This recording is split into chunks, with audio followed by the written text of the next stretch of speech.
Hi, so I am a 30-year-old woman and I have been working since I was 18. I did not really come from a financially well-off family, and growing up, we did not really have a lot of money. I went to public school and I realized very early on in life that money meant a lot, and so I made up my mind that I was going to skip college and start working as soon as I could because I wanted to be able to provide for my family. I did not have a father because he had walked out on my mother when she was pregnant with me. He did not even offer child support, and he literally disappeared a couple of weeks after my mother found out that she was pregnant and told him about it. So there was no way to track him, and she had a lot of other things to worry about at the time, so she did not bother to do so either. And my mother got pregnant out of wedlock, which is not something that my grandparents approved of. They were very traditional and they actually wanted to terminate the pregnancy, but she did not do so and they ended up kicking her out.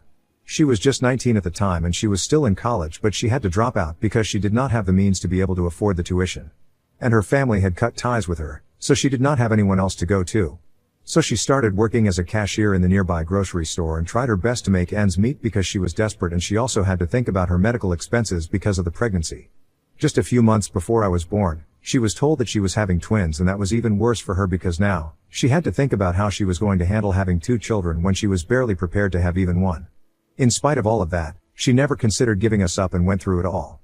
I really have no idea how she was able to bring herself to do all of it on her own without anybody's support, but all I know is that she must have been really brave.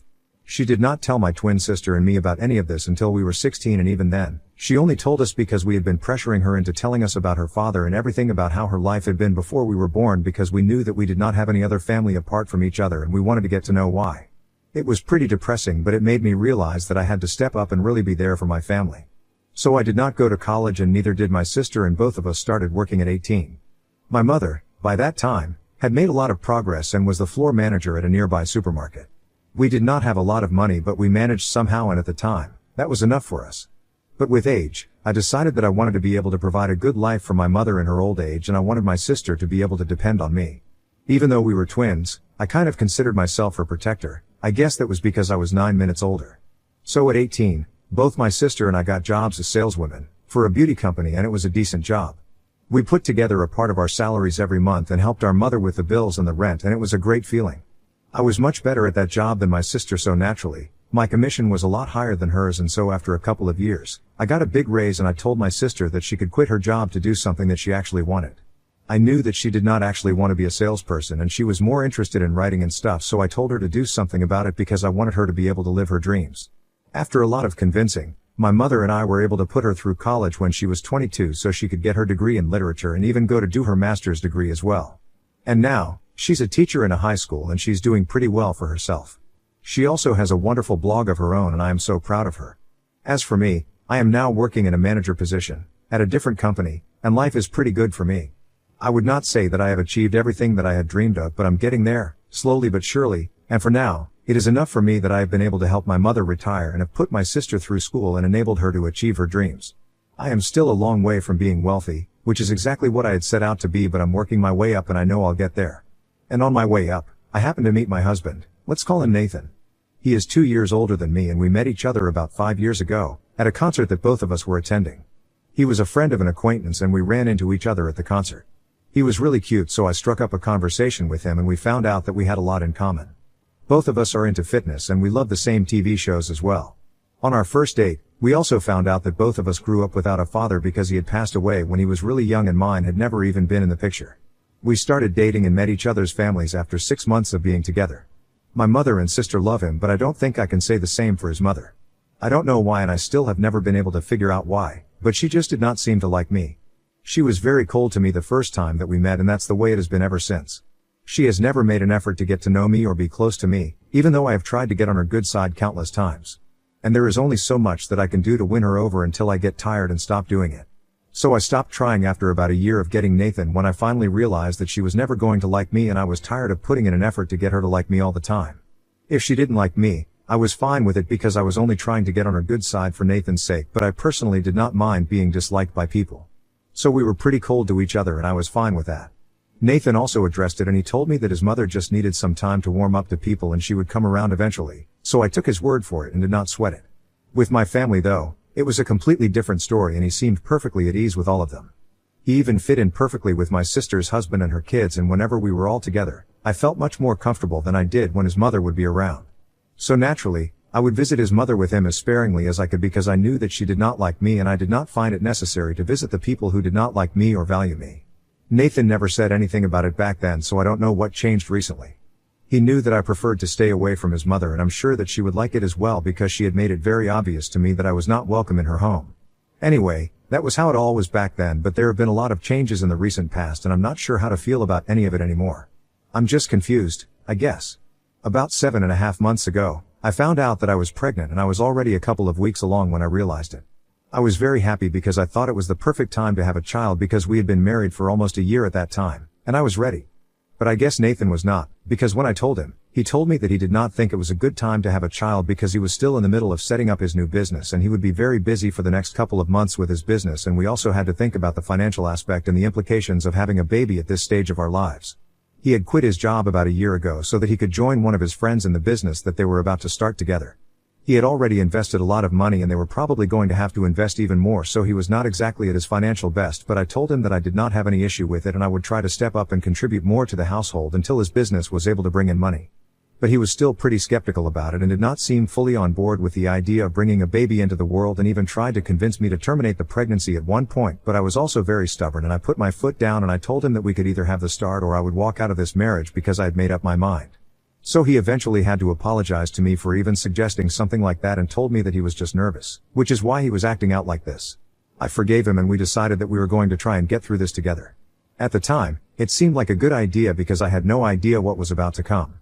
I knew that he was not going to be able to contribute much financially, so I decided that I was going to work for as long as I was able to until I was told not to come into work. Usually, my company has a policy of not allowing women in their third trimester to come to work, especially when they have much higher workloads, like I do.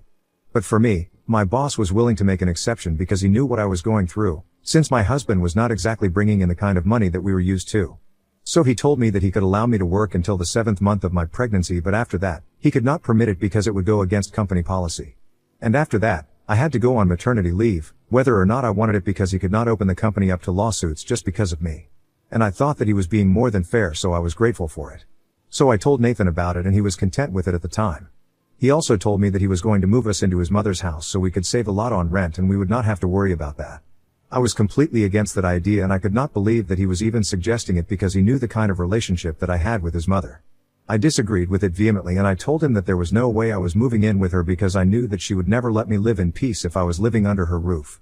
And I was willing to work hard and bring in the money, but I would rather pay a huge amount of rent to live in my own home than move in with my mother-in-law just because we wanted to save money. But he got mad when I told him that I was not willing to move in with her, and he told me that I had just never even given his mother a chance and I was still doing the same, by refusing to move in with her when she herself had offered to take us in so that we would not have to spend an insane amount of money on rent and would be able to save for the future, so we would not have to worry about medical expenses during the pregnancy or after. I thought that it was really unfair for him to say that I had not given his mother a chance because, as far as I was concerned, I had given her multiple chances to get to know me, but she was the one who never put in any effort. She was the one who didn't like me, and Nathan had acknowledged it earlier when we were dating, but he suddenly did not remember any of that when we were arguing about this a couple of months ago. I told him that if it was really about the money then we could live with my mother, but he told me that my mom lived way too far from his workplace and it would be very inconvenient for him to commute every single day. We discussed it for almost a week before I finally agreed to move in with his mother because I was sick of fighting, and he said that he had agreed to have a child with me, so now, I had to do something on his terms and I could not expect him to always do what I wanted him to do. And I was getting sick of arguing with him, so I decided to say yes at the time because I just could not take it anymore. In hindsight, I probably should have realized that this was not going to last because everything was going very differently from what I had expected from my pregnancy journey. After we moved in with his mother, I was really unhappy and had been for the past couple of months. She was really not a nice person to live with, and the only person who seemed to enjoy her company was Nathan. She treated me like I was an insolent toddler who would not listen to her and had a bunch of rules for me because she said that she was worried about me and wanted her pregnancy to be perfectly healthy, so I had to stick to healthy habits. Like she would make me go to bed at 9, and if I did not agree, then she would just keep nagging at me until I did, which was very difficult because I'm used to living on my own terms. She would not allow me to store any kind of snacks in the house and said that they were all unhealthy processed foods, so she could not let me consume any of it in good conscience. But I don't think it had anything to do with her conscience, but everything to do with exercising control over me. I was really annoyed by all of it, and I tried to tell Nathan that I did not like living with his mother and I wanted to move back into an apartment of our own, and I was ready to pay for all the rent and everything, but I just did not want to live with her anymore. But he would accuse me of being biased against her and said that I was only mad because this was his mother saying all of this and trying to look out for me, but if it was my own mother, then I would not have an issue with it. So we had a lot of arguments about it, and things between Nathan and I had been heated for a really long time before this. The only reason I did not just leave was that I did not want to deprive my future child of anything, and I knew that leaving was the easy choice and maybe the right one, but I wanted my kid to have a father because I grew up without one and it was not a very nice experience. So I was willing to do anything that it took to make sure that my child does not have the same kind of life that I did. But it was all pointless anyway, and I really wish that I had left way long ago instead of waiting for Nathan to change or his mother to start being better to me. I had been doing chores around the house even up until I was 6 months pregnant, and the reason for that was because my mother-in-law believed that exercise would be good for the baby, and that's why she did not think that I deserved to get some rest after work. I would try to argue with her, but she would not have it and make me do my own dishes and laundry, and I had cleaning duties for the kitchen as well. And if I didn't do any of it, then she would start going on about how she used to do everything when she was pregnant and nobody even paid any attention to her because it was so common back in the day. I don't know what that had to do with me, but it just got to me, so I would do whatever she asked of me, just to avoid having to hear sermons from her about how hardworking she had been. So I guess you guys can understand that I had put up with a lot during the past couple of months of my pregnancy, and one day, in the heat of the moment, I decided to have a lawyer draw up papers to make sure that my husband gives up his rights over our child.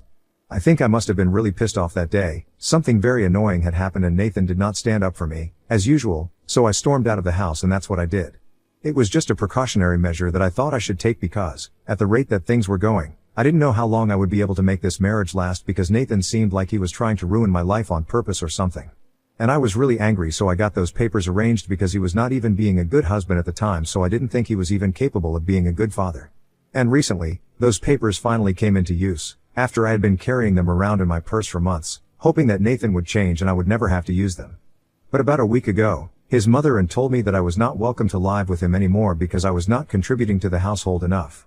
And that was because now that I had entered the 7th month of my pregnancy, I had finally gone on maternity leave and I had stopped doing my chores from the beginning of this month because I was too tired all the time, and I had not been contributing monetarily for the past couple of months anyway, since that was the arrangement, that I would not need to spend as much money as I would have to if I had been living away from his mother. But I don't know why, probably just to get on my nerves, the two of them thought that it was reasonable enough to ask me to either do the work in the house or contribute financially. Nathan told me that his mother was very old and it was not possible for her to do all the work around the house, so we had to contribute and do our chores, and if an old woman could do everything, pregnancy was not an excuse for me. And then his mother told me that I was not even required to spend as much money as I would have had to, had she not opened up her home to us. So she felt that it was an obligation for me to at least do the work around the house, if I could not contribute otherwise. I was shell-shocked that they were saying these things, and then it got worse, when my mother-in-law told me that I could either start doing the chores or paying for my share of everything, and there was a third alternative as well: I could leave. Yet again, Nathan did not seem to have a problem with this and actually seemed to be in agreement with whatever his mother was saying. That was literally the last straw for me, and I realized that I was probably better off not having a husband, and my child would definitely not be worse off for not having a father either. No father would definitely be better than Nathan. So I just told him your loss, as calmly as I could, and then pulled out the papers that I had been hiding in my purse for ages now. I handed those papers to him and then I walked out. I did not even bother to pack my things or anything and just walked out of the house. I got a cab and headed straight to my mother's house, and once I was there, I just broke down. I could hear my phone ringing and I knew that he was texting nonstop after I walked out of the house, but I still had not responded to any of it. I spoke to my mother and I told her everything that I had been put through and how they had been treating me.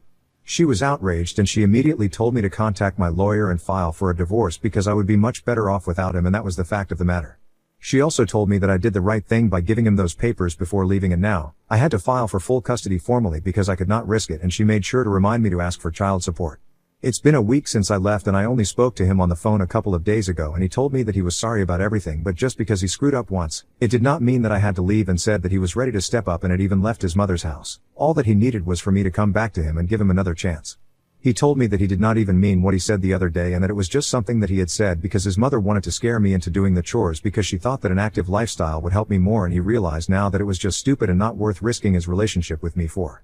I was very unhappy about everything, and I told him that I could not be with him anymore, especially not after the way he had been treating me and allowing his mother to treat me for the past couple of months. And he told me that he thought he was doing us all a favor by saving money and living with his mom. But he was wrong and he was admitting it, so now he wanted a chance to fix his mistakes, but I don't know if I want to give it to him because this is huge. I don't want my son to grow up without a father, but I definitely don't want to put myself through the kind of things that I had been through in the past few months of my pregnancy, because these were really tough times for me and I don't even know how I got through it. So Ida for not wanting to go back to my husband after he and his mother told me that I had to either contribute to the house or leave, even when I was 7 months pregnant? Update 1. Hello. Thank you, everyone, for the kind of support that you guys have shown me, and I really can't think of appropriate words to express how great I feel after going through the comments on my original post. It's really kind of you guys. I have decided to go through with the divorce and file for full custody of my baby because right now, it's the best thing for all of us. I haven't spoken to Nathan yet, but I'm going to have to tell him eventually. It has been 2 weeks since I walked out and I've been feeling very strangely guilty about what I'm going to do, but I don't care. I have to think about my future, and more importantly, I have to think about my baby's future. So if this is what it takes, I'm ready to do it.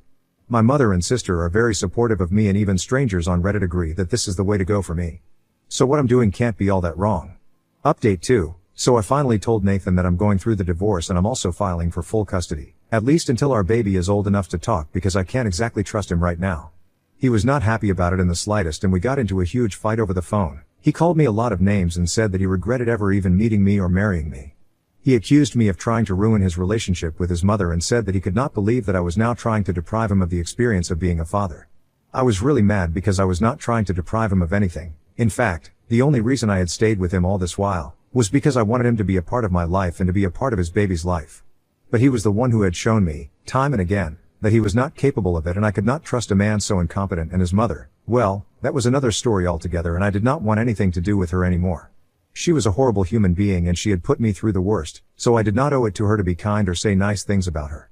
And if saying the truth counted as trying to turn him against her, then maybe she should just be a better person. But anyway, coming back to Nathan, I told him that my decision was final and no amount of arguing with me was going to change my mind.